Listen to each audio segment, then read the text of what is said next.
तो बहुत सारे लोग पारिवारिक विवाद से परेशान हैं, लेकिन अगर ऐसा परेशानी आपके पास है तो आपके लिए भी हम इस पुनरीक्षणवाद के बारे में बताएंगे। अगर ये प्रक्रिया आप करेंगे तो हो सकता है आपका समस्या का हल हो जाए, और अगर नहीं होगा समस्या का हल तो उसके लिए भी फिर विकल्प बचता है। तो सबसे पहले इसको समझने का प्रयास करते हैं कि ये पुनरीक्षणवाद जो है ये क्या है,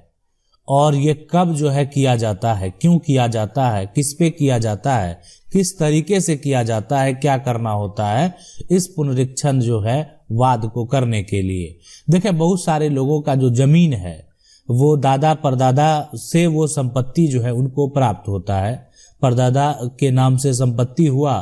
परदादा के बाद क्या होता है कि जो दो घर में उनके दो बेटे थे, यानी हो सकता है कि आपके लिए आप इनके बच्चे हैं, है ना, तो आपके लिए जो है ये बड़ा दादा और ये छोटा दादा है, तो अभी उनके नाम से पूरा संपत्ति रहता है। अब इसमें होता है कि बड़ा दादा का बच्चा जो है वो अपने नाम संपत्ति करवा लिया, और छोटा दादा का जो बच्चा है वो अपने नाम पर संपत्ति जो है वो नहीं करवाया, कोई भी कारण जो रहा होगा, जैसे भी रहा होगा। लेकिन उसके लिए क्या ये विकल्प बचता है, क्या जो है एक तरीके से इस संपत्ति को आप अपने नाम पर कराने में सक्षम हो पाएंगे? तो देखें, यानी अगर आप उस प्रॉपर्टी पर दाखिल खारिज, ठीक है, दाखिल खारिज पुनरीक्षणवाद जो है, पुनरीक्षणवाद अगर आप करते हैं तो उस केस में जो है, यानी जो जिसके नाम से पहले से म्यूटेशन कायम है उसको नोटिस जाएगा, नोटिस जाएगा तो उसको जवाब देना होगा कि आखिर ये जो छोटे दादा के बच्चे हैं इनके नाम संपत्ति क्यों नहीं किया गया, क्या कारण रहा होगा जो इनके नाम संपत्ति नहीं किया जा रहा है। अब समस्या क्या उत्पन्न होता है, जो कारण रहा होगा, पारिवारिक विवाद रहा होगा, समस्या ये उत्पन्न होता है कि मान लेते हैं कि बड़ा दादा का लड़का जो है वो नहीं चाह रहा है कि ये संपत्ति छोटा दादा के जो बच्चे हैं उसके नाम हो। अब हो सकता है कि बड़ा दादा के बच्चे का नियत सही नहीं हो, गलत नियति हो, यानी इनका जो नियत होगा इसलिए कि अगर ये छोटा दादा और बड़ा दादा के नाम से ज्वाइंट प्रॉपर्टी है, जैसे ये पूरा संपत्ति है ये पहले जो है बड़ा और छोटा दोनों के नाम से है, तो जब ये दोनों के नाम से है लेकिन कुछ हिस्सा जो बड़ा दादा का बेटा है वो अपने नाम पहले ही करा चुका है, अपना हिस्सा मान लेते हैं ये हिस्सा है, तो बड़ा दादा का जो बेटा है ना, उसके नाम ये संपत्ति हो चुका है, बड़ा दादा का जो बेटा है उसके नाम ये प्रॉपर्टी हो चुका है। अब यहां पर छोटा दादा का जो बच्चा है, अब उसका जो उसके पास जो संपत्ति है वर्तमान में उसमें दोनों का नाम है, बड़ा दादा का भी और छोटा दादा का भी। तो आप अब जिला में जाके जिला के जो राजस्व अधिकारी हैं, अपर जिला दंडाधिकारी, आप उनके पास आवेदन करेंगे, ठीक है, अपर जिला दंडाधिकारी के पास आवेदन आपको करना है। आवेदन करने के बाद ये समस्या देंगे कि आपको जो बड़ा दादा के बच्चे हैं या आपके जो भाई हैं, जो आपके चचेरे भाई हैं, वो आपको दाखिल खारिज म्यूटेशन कायम करने में आपका सपोर्ट नहीं कर रहे हैं, और साथ में यहाँ पर वो आपको सपोर्ट नहीं कर रहे हैं, वो सपोर्ट नहीं कर रहे हैं, और साथ में एक बहुत बड़ी समस्या है उसको समझने का प्रयास करें कि सपोर्ट करने के साथ साथ वो आपके हिस्से की जमीन को गलत तरीके से बेचना भी चाह रहे हैं, है ना, वो आपका जो हिस्सा है, आपका जो शेयर है, उस प्रॉपर्टी को वो क्या करना चाह रहे हैं, बेचना चाह रहे हैं, इसलिए कि ये जो संपत्ति है ना, इसमें दोनों का नाम है, बड़ा दादा का भी नाम है, छोटा दादा का भी नाम है, तो बड़ा दादा का बेटा भी बेच सकता है, छोटा दादा का बेटा भी बेच सकता है। लेकिन जहां प्रॉपर्टी स्वयं बड़ा दादा के बेटे के नाम पे ट्रांसफर हो चुका है तो उसमें छोटा दादा का बेटा इस पे किसी प्रकार का कोई हक तो रखेगा नहीं, उसके नाम से है ही नहीं संपत्ति जो वो विक्रय कर सकता है। तो इसीलिए ये संपत्ति अगर जो छोटा दादा का बच्चा है वो अगर अपने नाम पर नहीं कराया तो बड़ा दादा का कभी भी इसको बेच सकता है, मतलब आपके साथ गलत हो सकता है, और इसीलिए आप दाखिल खारिज पुनरीक्षण वाद जो है जिला अपर दंडाधिकारी के पास जो है आप आवेदन देकर इसको कर सकते हैं। फिर से आप समझ लें कि आखिर करना क्या है आपको। आप जो है अपने से भी ये सारा प्रक्रिया कर सकते हैं, और वकील यानी आप अपने से भी कर सकते हैं और वकील है ना से भी करवा सकते हैं।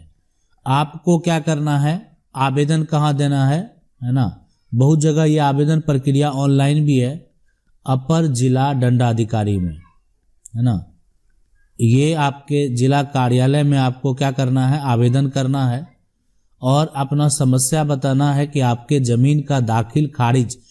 आपके भाई के द्वारा दाखिल खारिज करा लिया गया और आप आज जो है मोटेशन नहीं करवा पा रहे हैं, आपका दाखिल खारिज नहीं हो रहा है,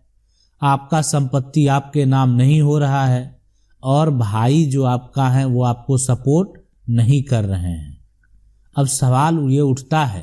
कि ये अगर आप ऐसा प्रक्रिया करेंगे तो क्या आपको न्याय मिलेगा? तो बिल्कुल 100% जो है न्याय मिलेगा, लेकिन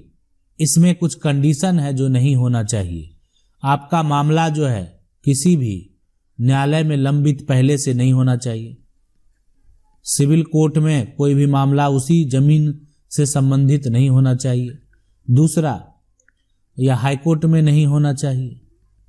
सुप्रीम कोर्ट में नहीं होना चाहिए। तो ये जो है ना आपका पहले से विवाद जो है कोर्ट में अगर लंबित है और फिर आप ऐसा प्रक्रिया करना चाहते हैं तो ये आप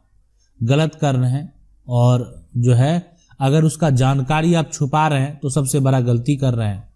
तो आगे चल के हो सकता है कि आपको समस्या जो है हो जाए कि ये जो है समस्या इसलिए कि ये बात को आप जो है छुपा रहे हैं। ठीक है, अगर आप अपने से अपना पक्ष रखेंगे तो आपको खुद एक आवेदन तैयार करना होगा, या मान लेते हैं आपको नोटिस भी आ जाता है, फिर भी आप जो है अपर जिला दंडाधिकारी के जो अधिकारी हैं उनके पास खुद से अपना पक्ष रख सकते हैं। यहाँ पर आपको वकील रखने का जरूरत नहीं है। लेकिन आपके पास अगर जानकारी की कमी है, आपको नहीं पता कि आपको आवेदन में क्या लिखना है, आपको नहीं पता कि आपको उनको क्या बोलना है, कैसे कानून बताना है, तो फिर जो है आप अपने से अगर पहल करेंगे तो समस्या थोड़ा सा हो सकता है। इसलिए कि आपको अगर उसकी जानकारी नहीं है तो आप उसका पक्ष कैसे रखेंगे। अगर आपके पास जानकारी है, आपके पास नॉलेज है, क्या नियम है, क्या कानून है, क्या होना चाहिए, क्या प्रॉपर्टी आपके पास है, आपके क्या अधिकार हैं, ठीक है, तो उस केस में आप उसको मेंशन कर सकते हैं, बोल सकते हैं। नहीं बोलेंगे तो इसका मतलब है कि आपके पास जानकारी वो नहीं है। तो जानकारी रहना बेहद जरूरी है। अब लेकिन एक सवाल और उठता है कि ये ठीक है, आप दोनों केस में आप अपना पक्ष जो है रख सकते हैं, लेकिन क्या कुछ और मामले हैं? ये तो हो गया कि दाखिल खारिज पुनरीक्षण वाद के लिए आप जा सकते हैं कि अगर आपका परिवार का लोग जो है आपका मोटेशन में, आपका दाखिल खारिज में आपका सहयोग नहीं कर रहा है, तो आपके पास एक विकल्प है कि आप जो है दाखिल खारिज पुनरीक्षण वाद का याचिका दायर करके जो है कोर्ट में उसके खिलाफ जो है एक्शन ले सकते हैं, ये प्रक्रिया कर सकते हैं। लेकिन इसके अलावा भी क्या कोई ऐसे मामले हैं जिसको लेकर जो है आप जा सकते हैं? क्या क्या वो मामला जो है जमीन संबंधित, भूमि संबंधित देखते हैं। देखें, इसको हम एक डिटेल से बताएंगे और डिटेल में बताएंगे कि आखिर जमीन संबंधित और आप जो है अपर जिला दंडाधिकारी के पास कब जा सकते हैं, किस केस में जा सकते हैं, क्या सब विवाद लेकर जा सकते हैं और जो है कब उसका जो है हल आपका वहां पर होगा। लेकिन कुछ ऐसे जैसे कंडीशन में आपको बता दिए कि आपका मामला अगर पहले से कोर्ट में है तो वहां पर किसी अधिकारी को ऐसा कोई पावर है नहीं कि वो किसी एक के अगेंस्ट जो है एक्शन ले। और जब तक न्यायालय का फैसला नहीं आएगा, न्यायालय का आदेश नहीं आएगा, राजस्व के जो भी अधिकारी हैं उनको किसी प्रकार से कोई एक्शन लेने का कोई भी अधिकार नहीं है जब तक कोर्ट का जजमेंट नहीं होता है। जजमेंट होगा, जजमेंट के हिसाब से फिर अधिकारी को भी पावर हो जाता है। आप समझ सकते हैं उसको डबल या ट्रिपल पावर हो जाता है कि वो एक्शन ले सकता है। कहने का मतलब है एक बार अगर आप केस जीत गए तो उसके बाद आपके सपोर्ट में अधिकारी भी रहेंगे और प्रशासन भी रहेंगे। आशा करते हैं वीडियो अच्छा लगा होगा। वीडियो अच्छा लगा वीडियो को लाइक जरूर कर दें। चैनल को पहली बार देख रहे हैं सब्सक्राइब करके जो बेल आइकन है उसको जरूर दबा लें। मिलते हैं अगले वीडियो में ऐसे ही वीडियो में, तब तक के लिए जय हिंद। आपके पास अगर किसी प्रकार का कोई समस्या है तो आप हमें कमेंट